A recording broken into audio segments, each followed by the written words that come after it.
What's your family story worth to you? And I'm not talking about the shiny ones that everybody knows about. I mean the buried ones, the secrets, the heartbreaks, the ones that only slipped out after a night of too much Hennessy.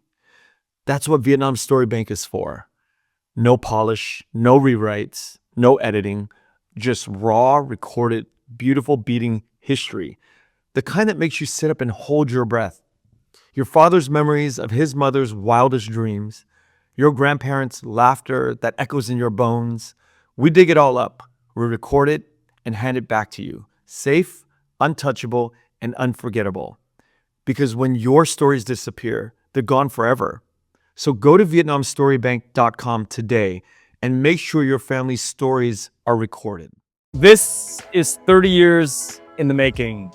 I am actually really happy to be here with my old friend, Khoa Nguyen. Khoa is a person that I actually talk a lot about on the podcast. People have asked me how I got into the kind of the media world and the film business. And when I was at USC, Khoa was doing his MFA in screenwriting. And little did I know at the time what a big deal that was, because it's very difficult to get those kind of programs at USC. And here we are, almost 30 years later. We're in Vietnam right now, and Khoa is the program director for the film program at RMIT, which is the Royal Melbourne Institute of Technology. Welcome to the Vietnamese podcast. Thank you. Such an honor to be here, really. After 400 something episodes, I actually finally made the cut. You know, I always wanted to have you on, but it was like, it has to be sort of like the right time, the right moment.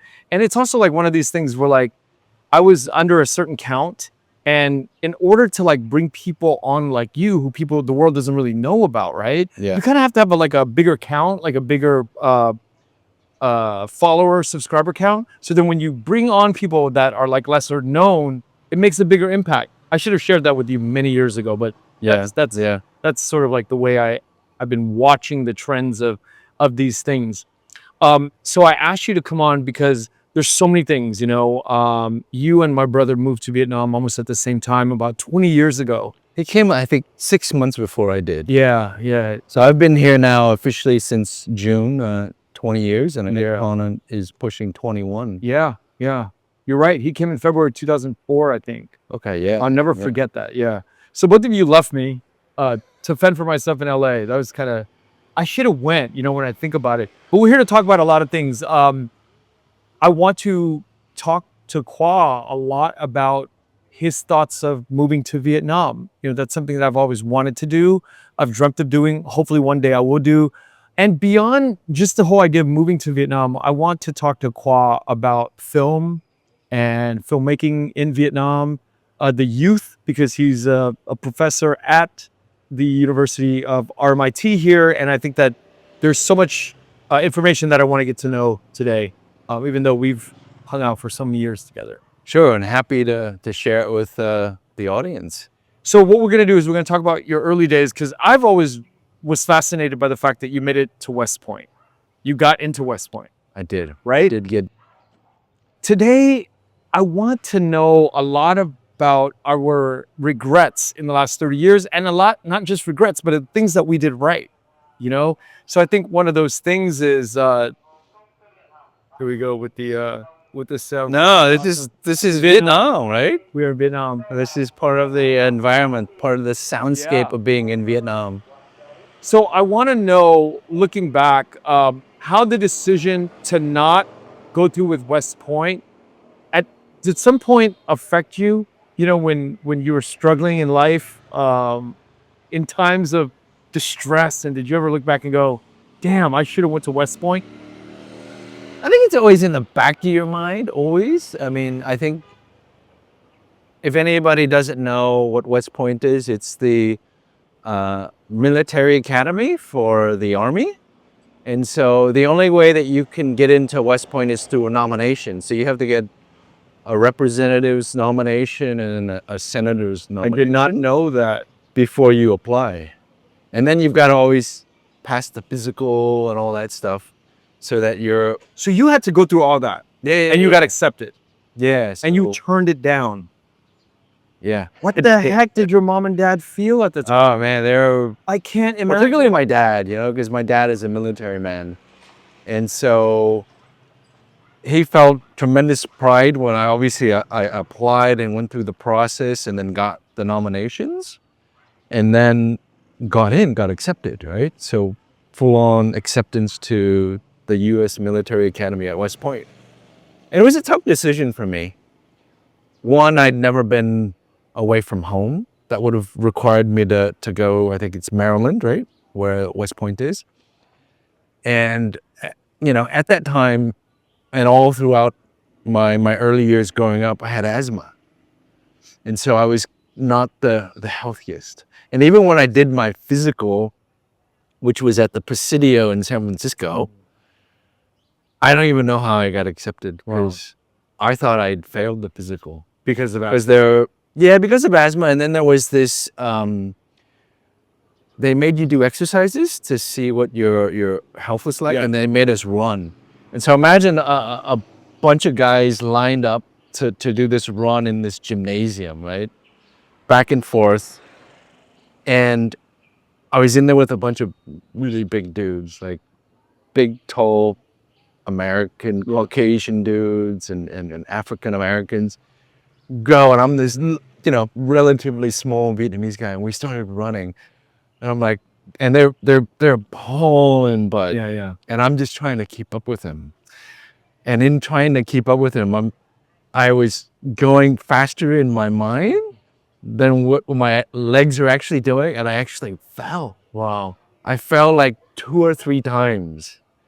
And my dad's like, dude. Oh, he was there? Yeah, he took me there. Because back then, being in high school, I couldn't drive, right? So he took me there. And for sure, after seeing me fall and, me falling, I felt like God's done. It's done. And then all of a sudden in the mail, a few months later, acceptance.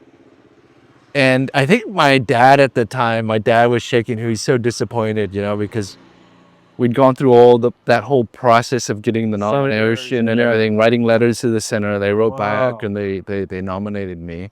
Because I went to Vanden High School, which is the high school that is associated to Travis Air Force Base. So Travis Air Force Base is the first place that my father came to back in 1963, because he came to America to do Air Force training. Yeah. And so he was actually, when he came with Travis Air Force Base, was the first place he landed. And so as a result of that, after we moved up to San Jose from Los Angeles, he decided that, hey, San Jose was a little bit too far because he was working kind of near there. He ended up working as an instrument technician for oil refineries. And so in that area, there were oil refineries. So we moved up there because it was the first place that he came to America. It was like, it'd be a good place for my kids to settle. Yeah. It's crazy to hear this because I've never heard it. I've never heard the history. And I think about like the pride of a man who was in America in the 60s, brings his kids here, and then the kid decides to not go to West Point, which is a huge deal for our parents. And then you decide it was a question. Because one thing, if anybody knows, it's like if you get accepted into any of the military academies, whether it be Air Force Academy, Naval Academy, or West Point, it's a free education. It's a huge deal. So it's like over $200,000 amazing education. And so he was pretty heartbroken. But let me turn back to that story where I had fallen during this run, and my dad was disappointed. I was disappointed. And then he's like, he turns to the military officer who was there organizing that kind of health check exercise, and he goes, he ain't gonna get it, is he? Yeah, my dad. Dad said that. Yeah. And he's like, he's fallen, but he shows a lot of grit. That's what the officer said? Yeah. Wow. And that's what got me into West Point was, wow, I picked myself up and kept going. And then, you've been a Marine, so you know how important grit is. Yeah. And at that time when we're thinking, You don't think about it that way. we're thinking of excellence, Yeah. right? Like fastest guy, healthiest guy. Well, what they saw was he kept going. He had grit. This is a guy that we could potentially Train. put out there, and he'll just keep going. Even when he's challenged, Yeah. he's just going to keep going. So on those merits alone, even though I failed the physical, I got accepted. It's crazy to think how contrarian you are when you get all these opportunities, right? You got the West Point opportunity, you got the opportunity to stay in America, pursue film after USC, but you decide to like buck the system, you buck the channels, you go the opposite way. Was it? I don't know, man. Like, Well, what do you think about it? there are a few important factors, right? So one, the thing that I think is always missing, even though we're part of the Vietnamese community over there, we're part of the VSA, Vietnamese Student Association or Union, whatever they call it, depending on the school. There was still this thing that was kind of missing. Like, we mostly, even when we got together, how often did we speak Vietnamese, to be honest? Right? And so there was this kind of lack of connection. Yeah. Even though, you did the VSA shows and you had the kind of It's traditional like a copy of a copy dances, doing things. Yeah. you always felt like, hey, I wanted to know the origin. I want to know like what it's truly like in Vietnam. And I think before we came back, it was still there was still a lot of unsureness of how we would be accepted, what the conditions were. And it wasn't until I think my parents came back, because they came back obviously before I did. They took trips. And then I was like, oh, I want to go, And I think it was, I finally went back I want to say, no, 1998 or 99, something like that. I was just blown away. Yeah, because I think, growing up in the West, you have a certain preconceived notion of what Vietnam is like. And you think rural, you think rice paddies. Just like, because that's what we're learning from the textbooks. You learn that there's a war and it's still it's third world country. And It obviously, was. I mean, yeah, and Vietnam went through some difficult time periods, especially during the subsidy period and then Nội mới, So it was going through all the growing pains. And so you had this notion of what it was. And then when we actually made the trip back, I made the trip back with my younger brother home and my parents for the first time. And I was just like, this is awesome. And I felt the connection. yeah. I felt like, God, I really want to explore this. I want to really explore the Vietnamese side of me. And so I think by the time and we had, after that, us as friends had taken trips back here to Vietnam. Together. 2-week vacation, 14 days. And that was the inspiration for my first film, 14 days. Yeah. And Starring Jin Hoi, by the way. yeah, and it just felt right. And every chance that we got, because in working in America, working corporate in America, you only get 2 weeks off, Yeah. to go anywhere. And so I just found myself saving up the 2 weeks to come back to Vietnam every year. Yeah. And at some point, I think, and after Tom decided that he was going to move back, I think you guys had started a factory. Yeah. And he was going to come back to kind of supervise that and run that. And that's what he did. He came back to supervise our family factory. Yeah. And so I was like, it was a no-brainer.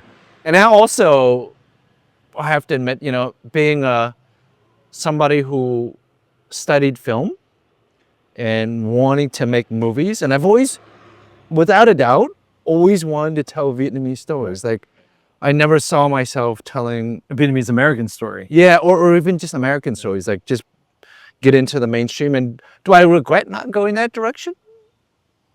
I don't know. I mean, I think I could have written just plain Hollywood type of stories, romantic comedies and action films. But I always felt this drive to tell Vietnamese stories because there were so many stories, us growing up in America, stories that we wanted to see on the screen, which very few and far in between. So every year there would be one Vietnamese film or two, and we'd all go see it. Mostly back then, it was like Vietnam War films. Yeah. Until 3 seasons came out, that was when I think it changed a lot for many of us. Yeah, it was obviously for me. It was John and Holmes films first, right? Before, and then it was 3 seasons by Tony Boyd, because it was actually the first American film since post-war to be shot in Vietnam, and it was eye-opening. It was like, hey, we can make Vietnamese films now. Yeah. And wouldn't it be cool to actually go back to Vietnam and tell these stories? Because then you kind of have an audience. You know, while we want to get our stories to an international audience, there's very few people who actually want to see Vietnamese films. And there was very little funding to make Vietnamese films in the US. And so when you grow up with all these young Vietnamese American filmmakers, you realize that it doesn't add up. There's like 10 of us, and every year you get one Vietnamese film made. So how do we make it? We're fighting over this small piece of pie. Yeah. But let me ask you this. So we all had this notion of like Vietnamese Americans going back to Vietnam to make movies. And you were definitely in the early wave with all these guys like Victor Vu, Hem Tran, Charlie Nguyen, all these early filmmakers. But let me ask you something though. The idea of Vietnamese Americans making Vietnamese films for Vietnam consumption, to me, looking back now, is a very hard proposition for any of us who are Vietnamese American. Why? Is because to understand Vietnamese and the language and to speak it and to direct in it, you have to kind of come from it, right? We are not that, right? We are the type of people that would make a movie like 14 Days because it comes from a different perspective of Vietnamese America, right? Now, looking back though, how do you feel about that? Now knowing what you know about, because we talked about this in your podcast, about being able to understand what does it actually mean to understand the grammatical, to understand all of the idiomatic sides of the Vietnamese language. Now knowing all of this stuff, we talked about it. How do you feel about that? Well, it's definitely a challenge, no doubt, because I think if you're a screenwriter and you write a screenplay in English, that's just like that version becomes the film. Obviously, it gets translated by the director, you know, in terms of their vision. But when you're doing it for a Vietnamese audience, then it goes through translation. And as we all know, there's a lot of things that are lost in translation. And so it was always kind of going back and forth. English version, because I write in English. I don't have the Vietnamese writing capacity to write purely in Vietnamese. So I write in English.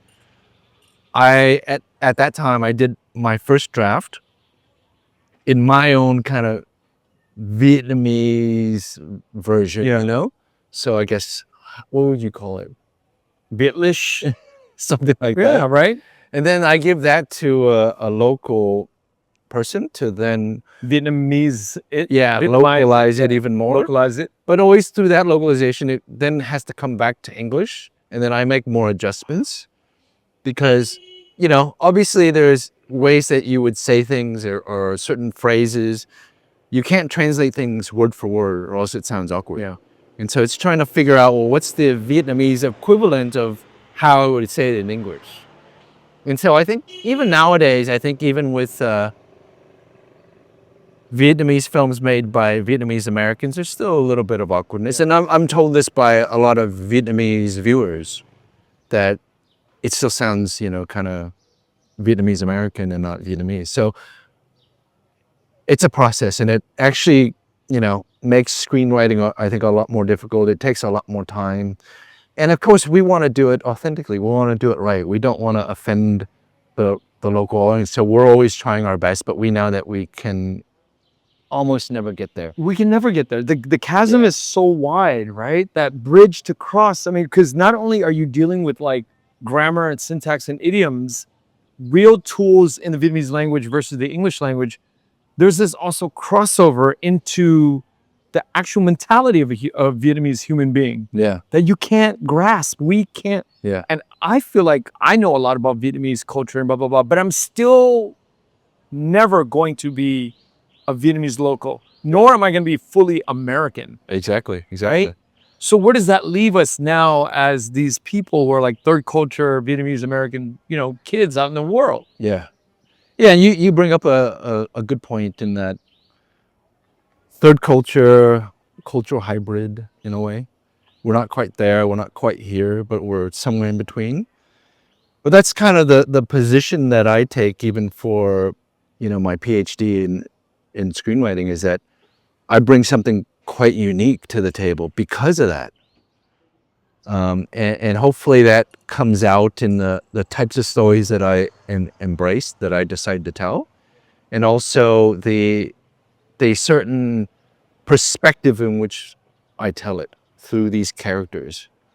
And for me, when I look at that and I hear what you say, I always think about the numbers, right? Because when you can write a movie like Jung Tan and kind of portray the trials and tribulations of a Vietnamese person living in Vietnam, and it hits 4 quadrants, right? When we put something out there that's very unique and you're a good storyteller, you can structure things, you have your own soul into the writing, but it doesn't hit on an economic level for guys like us who are like, even this podcast. You have like Victor, who's done really well. He's Vietnamese American. He's crossed over, yeah. He's arguably, but his Vietnamese is like tip top, like in the last few years. I would say his and Charlie's, they have really good Vietnamese. Yeah. And that's like, that's the necessity. Yeah. Is that it? But they also, not to let the cat out of the hat, they also have a really trusted team that they work with that will help them further localize it. And I think that's needed too, because there are things that we won't get exactly right, and that team will help us, support us in getting it. And I wouldn't say that I haven't found it in that sense in terms of collaborators, because I've been fortunate to meet young people who also have an interest in screenwriting, and they've kind of helped guide me in certain areas. And then obviously I'm married to a Vietnamese, and she's helped me quite a bit.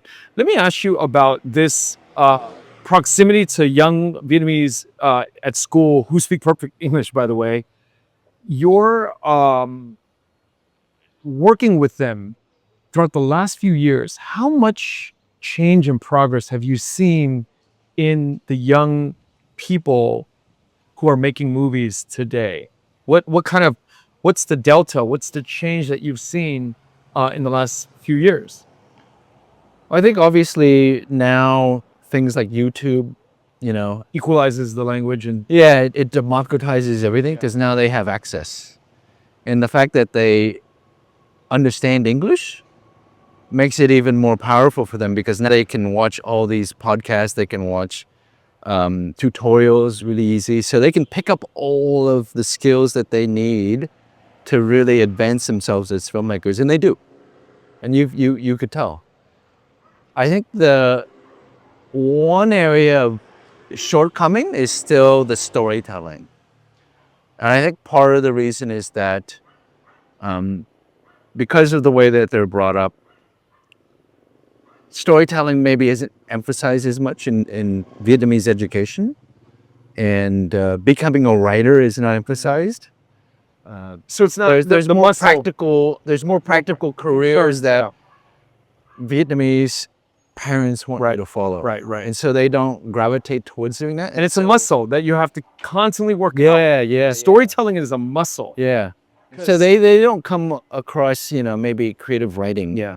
Because, I think they write essays and everything, but they don't come across creative writing until they get into Much later, yeah. And it's more analytical writing, I think, in high school and college. But creative writing is its own devil. Yeah. And so they find it awkward, and it takes time. It takes craft. It takes years and years of continuous writing to then develop strategies for how you might tell a story. Yeah. To plot things out. and to be able to move people with your words.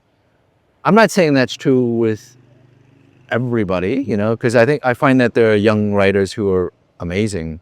I think there are really a lot of talented poets too. But I think poetry is something that's, I think, more accessible early, more. Here in Vietnam. Yeah, I mean, more text that they can read. They can read Vietnamese poetry. They can read Vietnamese stories. But how often do they get access to Vietnamese screenplays? Wow. Oh, wow. Right. So screenplay is a very specialized way art. of writing. Yeah. And so they don't get that until they actually arrive at university. And if they're studying film, then they'll take some screenwriting courses. And so at the beginning, it's a lot of paint by numbers, you know. I learned these things, I'm going to paint that way. And so I don't think until they leave university and have more life experiences. That's another too. Life experiences, reading, And reading. Reading is very lacking. I think, and I think even in America, Yeah. Yeah. I think it's lacking in young people. Period. Yeah. Being exposed to a lot of different stories, Yeah. right? Yeah. To be able to then Hard. sit down and tell your own story and Yeah. tell it well. And it's a numbers game, because if you have a lot of people vying for spots at USC, NYU, UCLA, LMU, Chapman, these film universities, right? The top 5, you know, that come to my head, may not be the top 5, but these are the ones that come to my mind because of their proximity to these big city storytellers, you know, Hollywood, New York. If you're not in that space, then you're not really training to be a storyteller.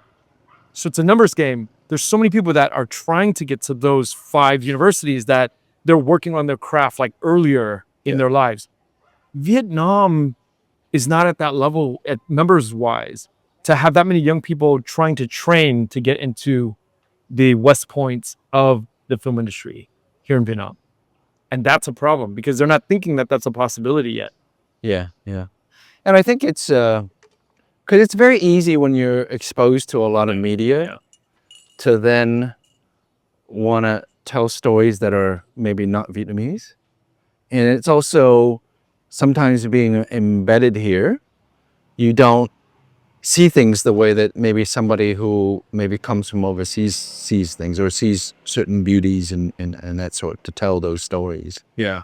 And so I hope that, you know, through film schools here, through different types of workshops that are run here, and, you know, there's obviously a lot of not only overseas Vietnamese who come back to share, but also the local filmmakers here who are doing competitions and winning and they're winning a can. Yeah, to share how you go about doing this. But I think the young people here are super talented. Like technically, you don't see a difference. Right. And I would say some of the works that our students have done, if you compare it to the international, the films that are done internationally by students, they're neck and neck. But where it falls short is still storytelling, how to nail that down. But it's getting there. It's getting there. And I see progress every year. I see a lot more young people start to gravitate towards screenwriting, towards storytelling, because they realize that that's going to be the difference maker, you know, because once you have everything kind of democratized, then you can match what's happening out there technically. Yeah. But what's going to be the thing that separates you? It's the stories.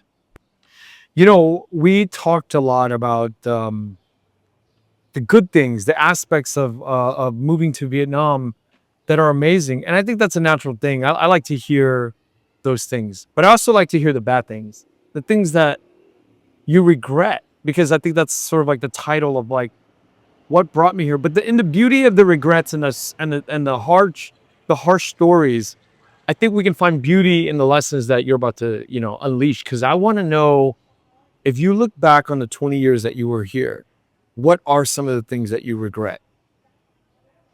Okay. I mean, number one, you know, is obviously being away from my family, because my for all the time that I've been here and until very recently, when Your mom and dad moved here. Yeah, I moved back. I was away from my parents.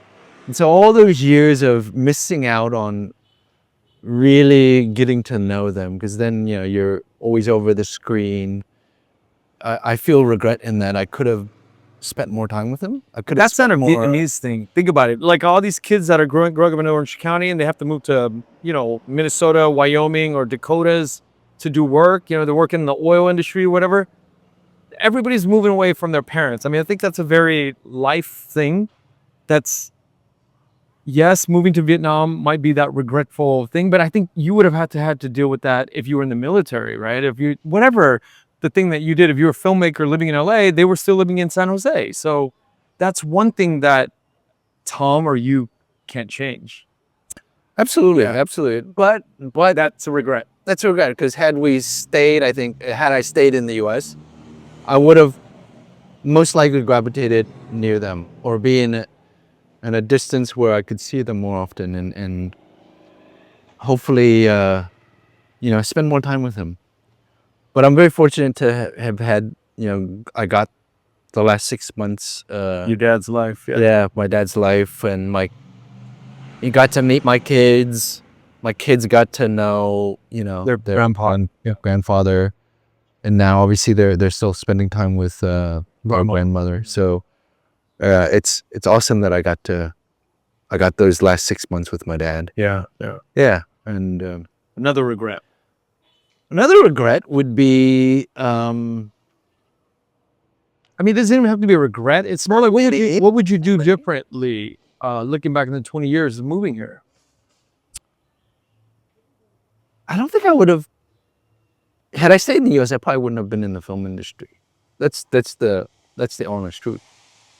Because obviously, I was working as an engineer, right, a network engineer at what was SBC, Pac Bell, and SBC, and then now it's AT&T. I would have all of that. I probably would have continued working there. I had all of the friends that I worked with are mostly still there, Yeah. and so I could have probably most likely continued doing that, and probably writing, you know, in my free time. I don't think I would have made the films I made had I stayed in the US, because as I told you, there wasn't a lot of opportunity given the number of young Vietnamese American filmmakers and the number of films that actually got produced. Who knows, right? Yeah, who knows? But I don't have much regret, because I've obviously... You've built a beautiful life here. Yeah, I can't complain. Yeah. I can't complain. I've reconnected with being Vietnamese. I don't think I would know the language as well. I don't think I would have I wouldn't have the sentiments that I have now.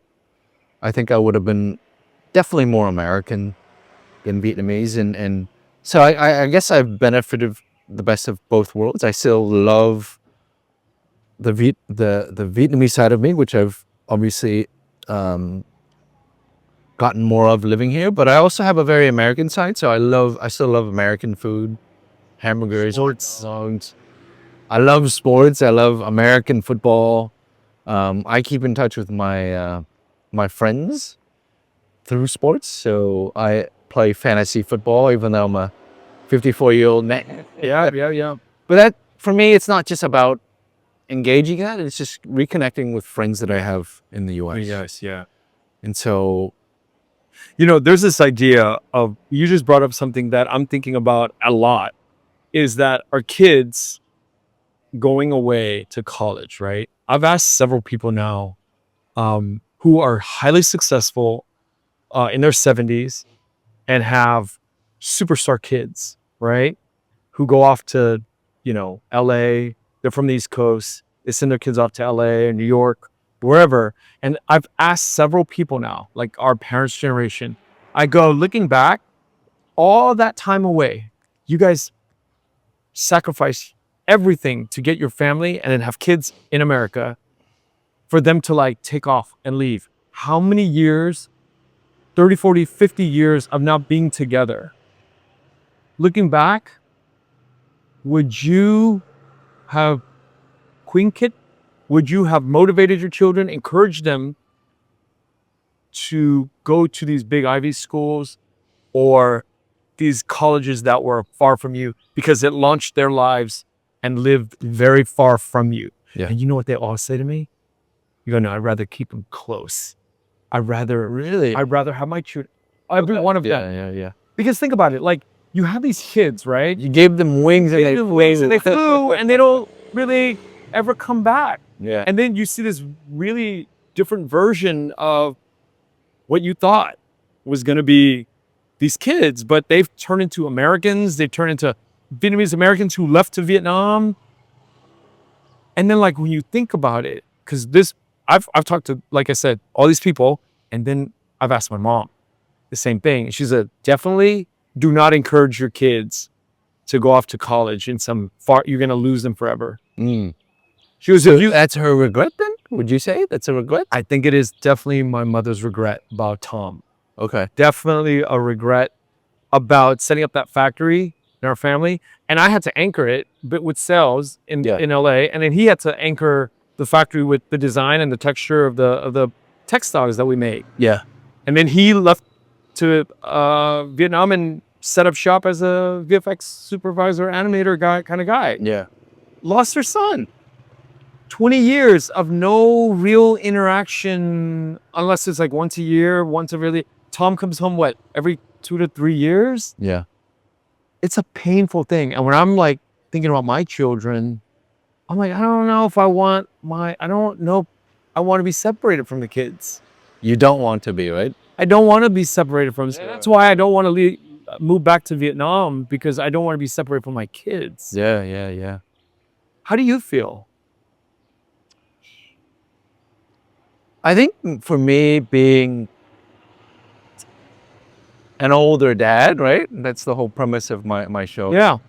Is eventually, I'm going to have to part ways with them earlier than I would want to. And You mean like you're going to leave the earth earlier than any other guy? obviously, if I had kids when I was in my 20s, I would actually spend a lot more time with them, right? Barring accident, barring other things, than having them in my 40s. And knowing that let's just say, being realistic, like if I can live as long as my father, which now will be, he left the world at 83, right? And I'm 54, so we're at 29 more years. That's a long time. It's a long time. It's just 29 more years. Yeah. Yeah. 29 more years. He did a fabulous job of staying alive to 83. No, amazing. Amazing. So if we get there, because we don't know, right? The goal is to get there and go beyond, but who knows? Everybody's life is different. And that's why I think at this stage, you and I are very into fitness, to make sure, because we have kids when we're older, In our 40s. to make sure that we prolong ourselves to be there with them. But so I'm already of the mindset, because even at if I get to my 80s, I'm not going to be in a position to help them out much. They're going to be having to take care of me.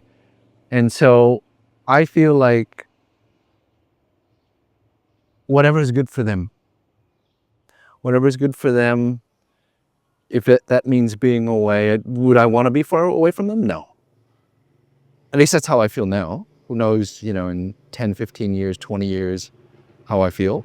But I want them to do whatever they love to do, and to find their way, because eventually they'll have to. And so I'm of the mindset, and this is a conversation you don't have often with your wife, right? But I know that my wife and I are very far apart in age, 21 years. And I tell her that, hey, there's a really strong possibility that when I move on, you're still going to be very young. I tell her that, if you find love again, then by all means, because you got to keep living. Yeah. So I'm already prepared. Letting go of for that. Yeah, I'm not going to be controlling and say, you can't have another partner. That's But she's still got a whole life to live. And if she finds love with somebody, then by all means, because we only live once, right? As far as we know. So live your life the way that you need to. So I'm all about that. So I don't, while I want my kids to be near me, it's up to them. It's really up to them and where life takes them, where opportunities take them, where love takes them. Yeah. I'm open to that, you know. That's a wonderful answer, because I'm a lot more toxic than you when it comes to that. And I definitely need to change my perspective. I mean, I'm so in love with my children, you know, because they're so cute and they're so beautiful. And, Yeah. you know, you and I waited for such a long time to have our kids, you know? Yeah, yeah. And it's such a privilege. It's such a wonderful state of being to have these angelic beings in our lives, you know? I can't. But you also have to accept this, that at some point they could say, well, I don't want to be near you. And you have to accept that, right? But damn, that's why you got to live a life where you really dial in being a good. But even when you dial in, like my parents were amazing parents. Yeah. And somehow, Life just takes you. yeah, you know, I had happy feet and I went far away from them. Yeah. And I don't think I'm a bad kid, and they're not bad parents. They're amazing parents, but it's just the flow of life, you know? And do I have regrets? Yeah, I wish I could have stayed close to them and spent more time with them. And I'm trying to, and I don't think you can ever make up for it, but I'm enjoying the time that I have Yeah. with my mom right now. And we just make the best of it. Yeah. Yeah. I want to talk about the Vietnamese film industry as you see it today. I want to ask you, I see a lot of good movies coming out of Vietnam. I see a lot of wonderful things. And I think about the US, and I think about how the economies are different. And I'm talking about theatrical economy, streaming economy, thinking about films that are made in America. The viewing practices are now going a lot to streaming. Whereas here in Vietnam, you still have a huge theatrical market. But would that ever change? Everything changes. And I'll let you in on a little secret. This is my evaluation, right? And I don't know if it holds true with every country, but this is my own observation. I think it will hold for a while. Yeah. I think theatrical will still be very popular here because, for one, Vietnamese people just love to go out, right? They don't want to stay at home. And I think why it's kind of died down in America. other parts of the world is that young people end up living on their own really early. Okay? Oh, that makes sense. So when they 18, they're out, they're living on their own. They can Consummate. yes, they can bring their girlfriends home at any Netflix time. and chill. Now TVs are huge. It's like you get the theatrical experience at home and you can watch it at any time. You know, so you know, the funny thing is, like, in the past it was the two leading brands for TVs were Samsung and LG, but recently number two. Do you know who number two became? Sony? No. Netflix or Amazon? TCL. Who's TCL? TCL is brand? a Chinese brand, but they're able to deliver TVs for so cheap. Wow. So you can get a giant TV for so little. Here in Vietnam. Well, anywhere in the US. I might even have a TCL. And so people, you know, who now live on their own can bring their or their friends and their girlfriends home.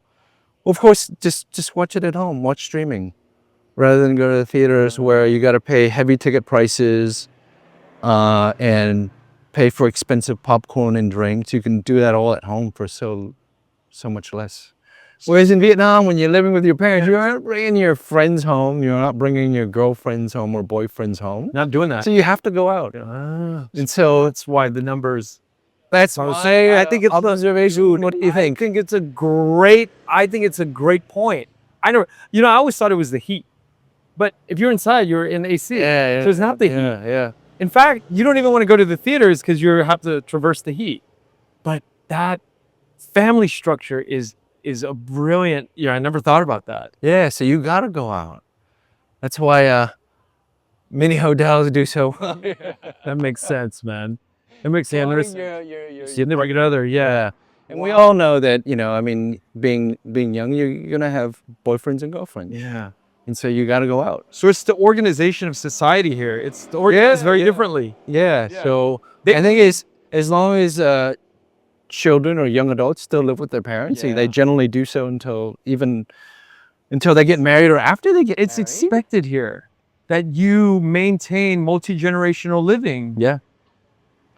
And so they got to go out. Heck, that's why theatrical is still, I think, very big in Vietnam, and that's good for us who are filmmakers. Yeah, yeah, yeah. It's still a huge contribution to production costs, you know, to be able to have that theatrical number. Because, I mean, let's face it, I think streaming is really cannibalizing the film industry in America. Absolutely. And just the way that you monetize on streaming, it's not very good. No, it's horrible. So hence Horrible. you kind of need that. Because Theatrical. with streaming, they have all the power. Yeah. They have all the power. It's like our platform is where all the eyeballs go. We don't really need your content. We can make our own in-house content. Yeah. But it's just like, remember in the early days of the studio system and monopoly, right? Anti-monopoly rules in America. It's like the production companies and the studios could not own exhibition Yeah, exactly. because you would inherently mess up the distribution model and you would cannibalize the system. And what happens is if you controlled it vertically, which is now what we're seeing with Netflix or Amazon or Hulu, Yeah. if you control it, it's over. Yeah. Because now you're going to create situations where you can't have competition come in. Yeah.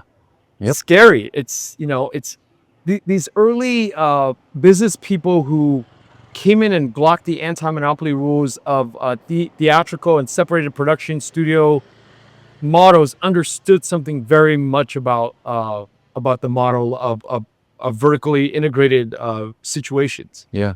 And now here we are. So now you're just gonna fall into the hands of a few big players. And so that's why, like, the only types of films that get people to go to the theater are kind of these tentpole films, blockbuster films, huge visual effects, stars. But in Vietnam, though, all this stuff is still vertical because the production companies own theaters. So wait, we're going back to the model of. So I'm actually disqualifying my earlier argument about it being a bad thing for the film industry, because in Vietnam, production companies own theaters. Galaxy owns, Latte owns, all these production houses and studios own their own theater chains. BHD, all of them arguably are vertically integrated and are different from the model that I'm talking about. So I don't know. I don't know how this is all playing out, but Yeah, I mean, it still makes it tough for a small film here, you know, a more indie type film to kind of make it through, because obviously over here you don't get a set number of days where you're guaranteed a showing in a theater. So if you go in a theater and you don't perform well on that first weekend, you're out. You're not going to last very long. But are there movies, the movies that make their own, produce their own, do they get to keep it longer? Do they? So if they've produced it, then obviously in their chain, they'll keep it longer. Have you seen that? Yeah, absolutely. It might, you know, drop out of the other chains, you know, Yeah, later. but they can keep their But obviously they've got to make back, you know, their own. Yeah, at least the cost of the film, go. right?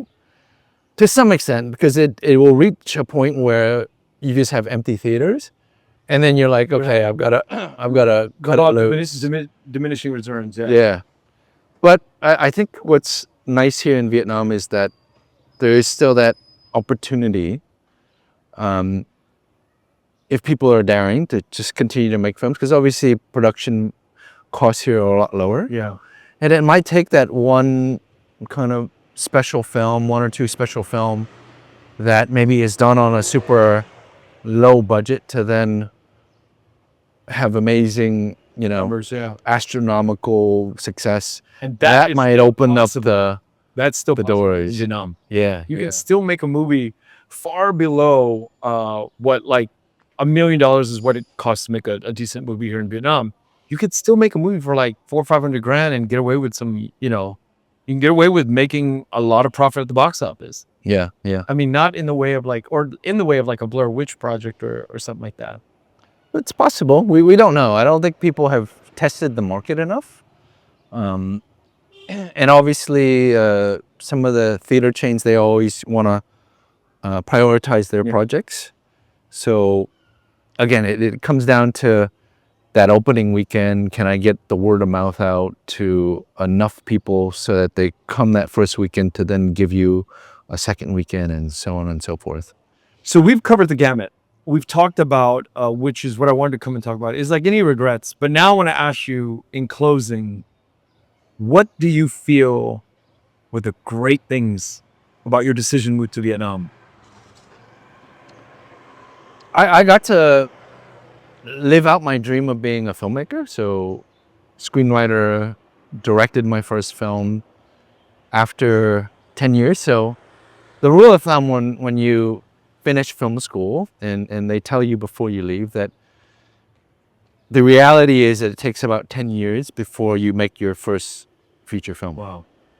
And at that time, when you go to film school, you go to film school to make feature films or get into television writing. At least when I went to school, those were kind of like the only two avenues. And when I directed my first feature film, which was 14 Days, which you mentioned, we're starring Jit Hoi and Tai Hua. It was exactly 10 years from the time that I graduated. Wow. And so I feel at least fulfilled in that area, that I was able to direct a film and a second film. And then I had another screenplay that I wrote, produced. So I've lived that part of the dream. Now I had the success like Charlie and Victor and Ham and those guys. Probably not I would say the success that they've had as filmmakers. But I've also segued or transitioned to being an academic. Yeah, education. Yeah. And I've found that extremely fulfilling. I'm seeing now students that I taught, 10, 15, because now I've taught for 16 years, right? They're starting to reach success. They are winning awards as cinematographers, as just filmmakers. They've got their own companies, and they've established a name for themselves. So I'm really proud of that. And part of the series that I'm doing is Where Are They Now?, where I'm interviewing young people that I've taught and catching up with them to see where they've advanced to since leaving university. And so I'll be doing a lot more episodes on that. But I'm really proud of the fact that I've been able to contribute a little bit to the how Vietnam has progressed. And maybe not in a huge way in the sense that, in the science or engineering field, but in the arts, in the types of stories that are told, how people are contributing to telling the stories of Vietnam in many different facets, whether it be through television commercials, feature films, web series, whatever. I think I've done that. And I'm now finishing up my PhD in screenwriting. So, and I think it's always been in the cards because my name, Trong Khoa, is a name that my mother gave me, and it means to value education. And so in a way I'm living out my name. Yeah.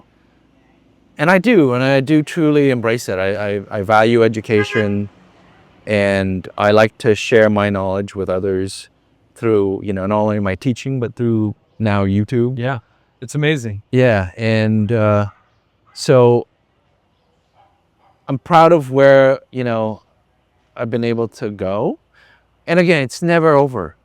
Like, I think I still have a few stories left in me. Yeah. No. I can always return back to filmmaking. Right now, I'm more focused on teaching others, but also raising a young family, You're the head of the department, the film program at RMIT, right? Yeah. Right? This is like, you are the one who controls sort of like the curriculum, the program of what film students are going through at RMIT to experience. Yeah. You know, it's a journey that you and I have gone. And I mentioned in the beginning of the episode that Khoa was really the one who was the first one in my life to suggest that I become a producer. And I didn't even know what the hell that was. I went to the Marines and I thought I'd go to law school and What am I gonna produce? yeah. But even I didn't even know what the hell that was. And you know, a little background about Khoa was that at the time I think you were working at Alphaville for Roy Lee, or you had just come out of working for this mega producer now today. He's a Korean producer called his name is Roy Lee. And didn't he bring like The Ring and all these? Yeah, so he brought a lot of remakes from Asia. So he was the one who said, okay, there are all these amazing films, particularly in the horror genre, that I can bring to the US and then have them remade into American films. And The Ring is a perfect example. Yeah. I think Shudder, there's a lot of Korean and Japanese horror that he brought here. Yeah. He's huge out here. He's still a huge producer. Yeah, and I mean, if you guys look it up, Roy Lee's has made crazy amounts of movies that have done very well. So Khoa had told me about Roy Lee, and Khoa had mentioned that, hey, maybe the way to start is to start at the agency route. I had always been I love to read, and I always thought, I was actually a closeted writer my entire life. Okay. Yeah, always wanted to write, but I don't have that discipline, and you know, it's always been a difficult thing. But going through what you had suggested to me is agency route, then work as a PA on a set, work as a development assistant at the film companies, the production companies. And once you get sort of like this basic view of the entire industry, then you can go out and one day produce. And here we are. Here it is today. I mean, between podcasting and producing is kind of how I spend my time. So thank you so much for the advice in our early years. And here we Yeah, and the thing is, the one thing, if anybody knows Ken, you know, you have to embrace the fact that he's super outgoing. He's always connecting people. He's always out there shaking hands and meeting people. And I go, this guy's perfect for being a producer because he's not afraid to walk up to a stranger. And even then, back then, remember when we went to go see 3 Seasons, we're like, oh, 3 Seasons is screening here. We gotta go and check it out. And then we saw, hey, there's this guy who's wearing this baseball cap. He's sitting in the back, and I think he's somehow associated to the film. And then you just walked up to him, connected, and then after that we went out to eat. Well, right? I mean, believe it or not, that let me tell you a story. Believe it or not, I actually did my research before the film, right? I knew there were 2 brothers, Bowie brothers, Tony and Tim. I did my research, and I had watched the movie 3 Seasons 2 weeks before. So I'm like, I'm gonna go. Hey, you went with your parents first, right? Yeah. Well, we went with our parents. My parents to the second one, to the second one, because the first one was screened at USC, I think. Screened at SC. Okay. And I knew going to this one, I was like, it was for me planned. It was planned. I'm like, I'm willing to not watch it the second time to make sure that I connect with one of them. So I turn and I look in the back and I see the guy in a hat, you know, glasses, all incognito. I knew it was Tim Bowie. So 15 minutes into the film, he goes to the bathroom, and then I go follow him.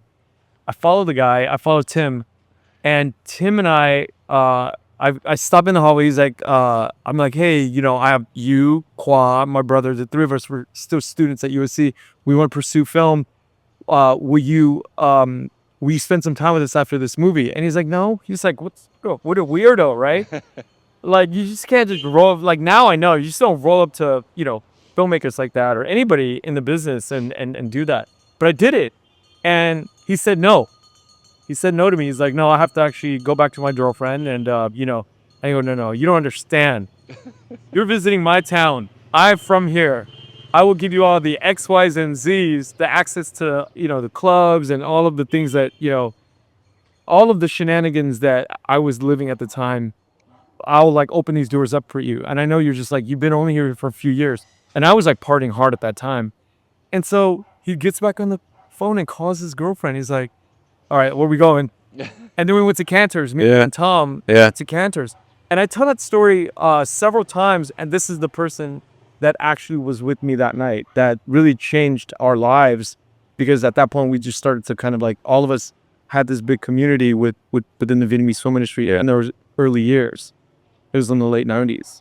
So thanks again for being there in my life at that time, giving me these suggestions, helping me along the way, telling me what movies to watch, like scripts, and really sharpening my kind of understanding of what makes a good movie.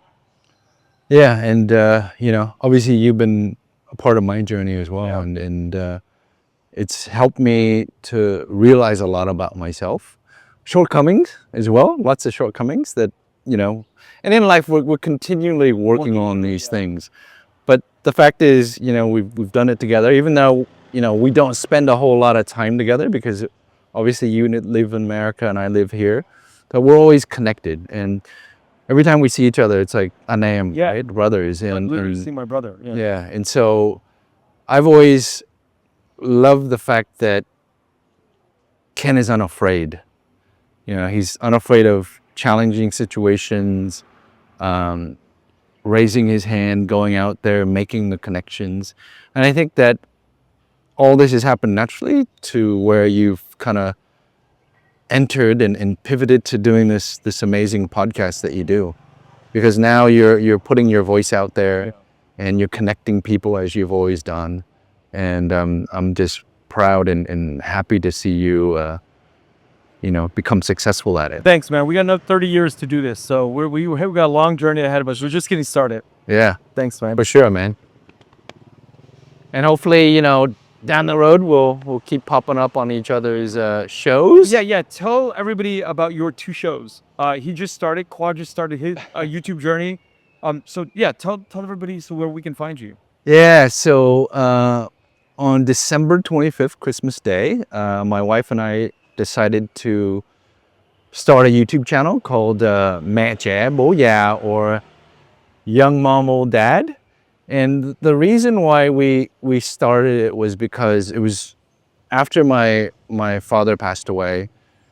We just noticed my mom and her situation and being alone. And then my wife said, oh God, because of this age gap that we have, what am I gonna do? Because she's been an amazing mother and housewife all this time. Like, what's gonna happen if something happens to me? So what can she do? So then she decided that, you know, I like cooking. I'll go to cooking school. And so she went to cooking school, learning Western cuisine. And after she graduated, it's like, well, what are we gonna do? Like, are we gonna open up a restaurant? And you've been in the restaurant business. You know how challenging that is. And I think your words of encouragement is don't do it. And so we're like, what are we gonna do? You know, is she gonna go and work for somebody like as a cook? But then that would be nights and weekends away from the kids. And I said, why don't you just start this YouTube channel?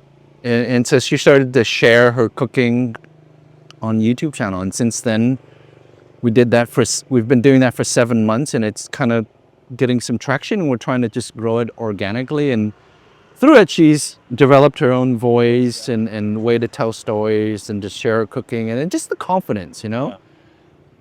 I was also on that channel, but obviously sharing my content, talking about doing these walk-in talks, interviewing people, friends that I know who've been here a long time, and now obviously interviewing you and interviewing students. And we felt that, and this is your advice as well, being the YouTuber, the experienced YouTuber that he is now, hey, you shouldn't be mixing your topics because that's gonna throw off the algorithm. Yep. And so hence I've pivoted to create my own channel called Old Dad Discovers, where then I can get into this kind of podcasty type content that doesn't impact, you know, the viewers who want to just view cooking. That's right. And so hence I've pivoted, and there's gonna be a lot of growing pains in doing this, but I feel like it's the right decision. And then it's also given my wife some autonomy to do the show that she wants to do and continue to build that. And I'm going to continue to do this. And thank you so much for tuning in. And we'll put Khoa's YouTube link in the description below, and come over to his channel and hit subscribe if you haven't already done so. Thank you all for tuning in. Bye. Thank you for listening to The Vietnamese with Kenneth Nguyen. Special thanks to Brittany Tran, to Jane Nguyen, Catherine Nguyen, Tina Pham, Sydney Jamie, and Crystal Trin. Please find us on Instagram, Facebook, and TikTok at The Vietnamese Podcast.